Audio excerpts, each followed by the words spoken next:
Welcome to the Silly Kitchen, another Traeger edition.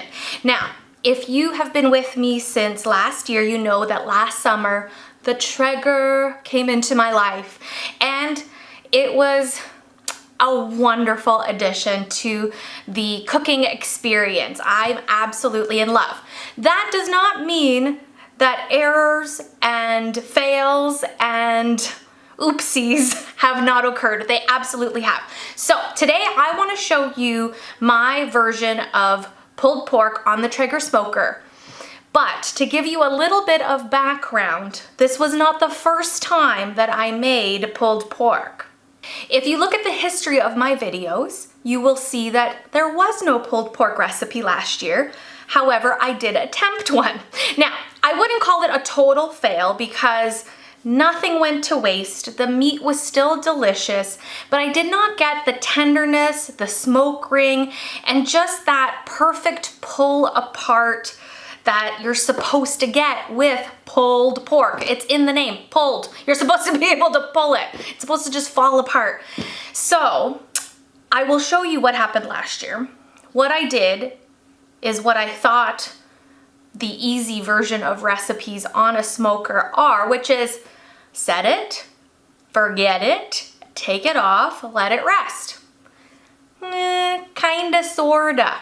So don't do that if you're trying to make pulled pork on a smoker. Follow a couple extra steps, and I'm gonna go through them right now with you on how this pulled pork came out. I'm using a pork shoulder this time instead of the pork butt last year, and I did score the top of it a little bit, but I don't know that it actually needed it because it was nicely trimmed by the butcher. I'm using a pork seasoning specific for pork that I'm rubbing liberally all over this loin and letting it sit and soak that in while I get my Traeger up to 225 degrees. Once that happens, I am putting this onto the Traeger just the way it is, put the thermometer in there so that I can watch the temperature, and we do not touch it for 3 hours. Once that 3-hour mark hits, that's when I start giving it a little bit of a spritz with some apple cider vinegar on and off for the next little while until I see 160 degrees on that thermometer.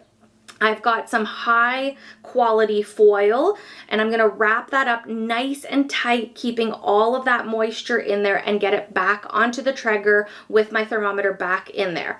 I didn't watch the clock too much because it's all about temperature, I've realized with this stuff, not time. So it stays on there until it reaches 203 degrees internal and not a degree less.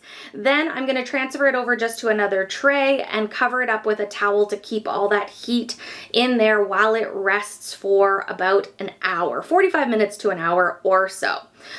Here's where we get to open it and see the beauty and the juices and the deliciousness.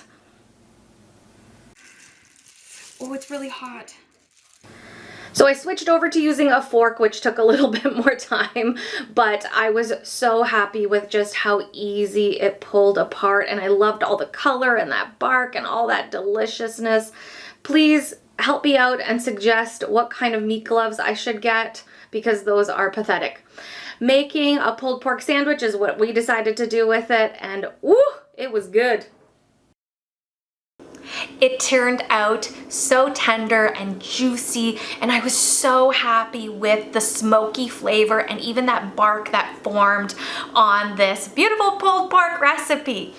It was not difficult per se. It just took those extra few steps and a whole lot of patience to get the result that I wanted, and I'm so happy.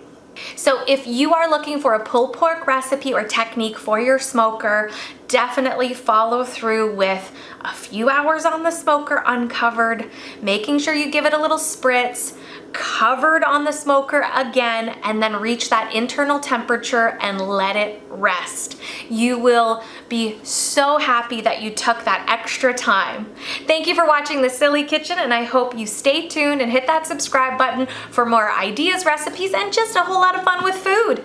Till next time.